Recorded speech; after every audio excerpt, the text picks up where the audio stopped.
मेरा क्षमता है ही नहीं, मैं तो पुलिस के देख के मेरा पैर कांपने लगता है, मैं कैसे मारूंगी।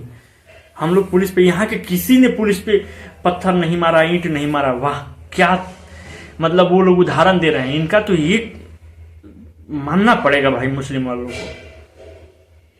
मैं नहीं पत्थर मारी हूं, पता नहीं पत्थर कहां से आ गया, किसने मारा मुझे नहीं मालूम है। मैं तो अपने घरों में छुपी थी। लो भाई, तुम्हारे घर से ही निकला पत्थर, तुम्हारे छतों से चल रहा है, कैसे कह रही हो कि नहीं। वहां की एक और अजूबा बात सुना रहा हूं। एक मैं चैनल पे देख रहा था, उसमें एक ने पूछा कि आपका कितना एज हो गया। नहीं, पहले उसने पूछा कि आप लोग यहाँ कब से हैं, तो कह रहा है 40 साल से हैं। फिर पूछा कि आपका एज कितना है, तो कह रहा है 58 साल से 60 साल के बीच में मैं हूं। तो फिर उसने पूछी, लड़की थी, कह रही है कि तब तो आप यहाँ आपका जन्म है ही नहीं। तब कह रहा है, पलट गया तुरंत, कह रहा है नहीं नहीं नहीं, मेरा बच्चा भी यही जन्म हुआ है। चलो बच्चा तक तो बात समझ में आती है, ऊपर से कह रहा है कि मेरा बाबा दादा के भी जन्म यही हुआ है। हद हो गई भाई। जब तुम कह रहे हो 60 साल की एज है, कितने दिन से रह रहे हो, 40 साल से, और बाबा दादा के भी जन्म यही हुआ है। अजीबो गरीब एकदम तजवीज दे रहे हैं ये लोग नमाज पढ़ पढ़ के।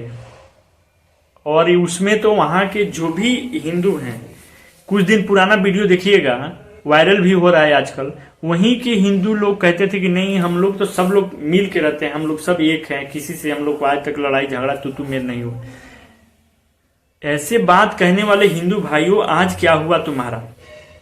मैं यही कहता हूं बार बार चिल्ला के, मैं 2 साल से भी यूट्यूब चैनल पे अपने चिल्ला चिल्ला के कहता रहता हूं, लेकिन मैं कोई नेता थोड़ी हूं कि कोई मेरा बात मानेगा।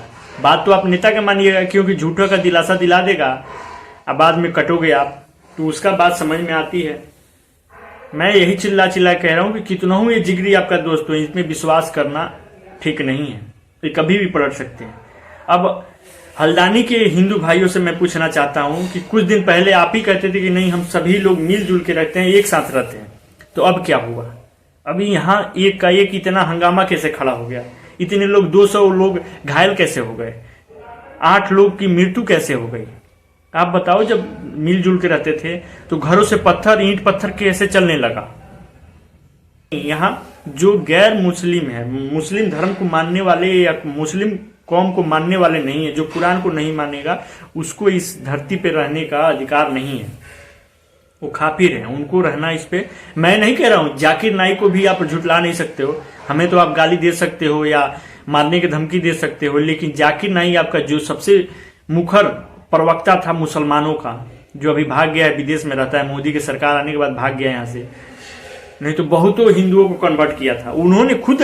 उनका वीडियो आप लोग देख लीजिएगा, यूट्यूब चैनल पे उपलब्ध है। उन्होंने कबूल किया है कि हाँ हमारे ऐसे लिखा हुआ है कि जो गैर मुस्लिम है, जो यानी कि मुस्लिम को नहीं, कुरान को नहीं मानते हैं, मेरे मजहब को नहीं मानने वाले, उनको जीने का अधिकार नहीं है, उनको चुन चुन को मारो।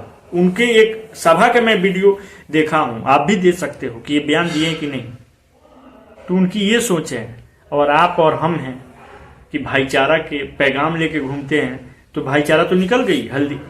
हल्द्वानी में तो वहां भी हिंदू कहते थे कि नहीं हम लोग सब, वहां के मुस्लिम और हिंदू खुद बयान दिए थे एक चैनल पे कि नहीं हम लोग वहां, वो लोग मतलब चैनल वाला पूछा कि आप पहाड़ी के लोगों कैसे रहते हैं, तो कह रहे हैं अरे यहाँ तो शांति अमन चैन है पूरा, हम लोग मिलजुल के पहाड़ी के लोगों को रहते हैं, पहाड़ी वाले लोग किसी से बैर नहीं करते हैं। तो ये क्या है भाई, ये शुक्रवार के दिन हुआ, नमाज के दिन वो क्या हुआ, जब सरकार कोर्ट के द्वारा आदेश है। बरेली से, उत्तर प्रदेश से मोला तौकीर राजा की कौन है, क्या नाम है इसका, ये क्यों कहा कि नहीं मैं संविधान को नहीं मानता हूं, अगर अपने आप पे आ गए तो हम लोग संविधान ही पलट के रख देते हैं, नया संविधान लिखा जाएगा फिर से। हम योगी और मोदी से डरने वाले नहीं है। तो ये संविधान मान कहाँ रहे हैं भाई, ये तो एक ही चीज अब लेके बैठे हैं कि नहीं आप ज्ञानवापी और कृष्ण जन्मभूमि मथुरा का बात छोड़ दीजिए, कोर्ट में से केस वापस कर लीजिए, नहीं तो फिर देश में शांति नहीं रहेगा, बहुत महंगा पड़ेगा। अब ये कहां तक बोल रहा है, इसका इशारा समझिए कि अगर अमन चैन शांति चाहते हो तो आप ज्ञानवापी मंदिर का जो बवाल चल रहा है, मथुरा का जो बवाल आप उठाना चाहते हो, उसे आप बंद कर दो, तभी देश में शांति रहेगी। और नहीं तो अब दूसरा रूप लेगा और इसे प्रशासन और कोई संभाल नहीं पाएगा, और फिर से एक बार नया संविधान लिखा जाएगा इस मुल्क में, ऐसे बयान दे रहे हैं।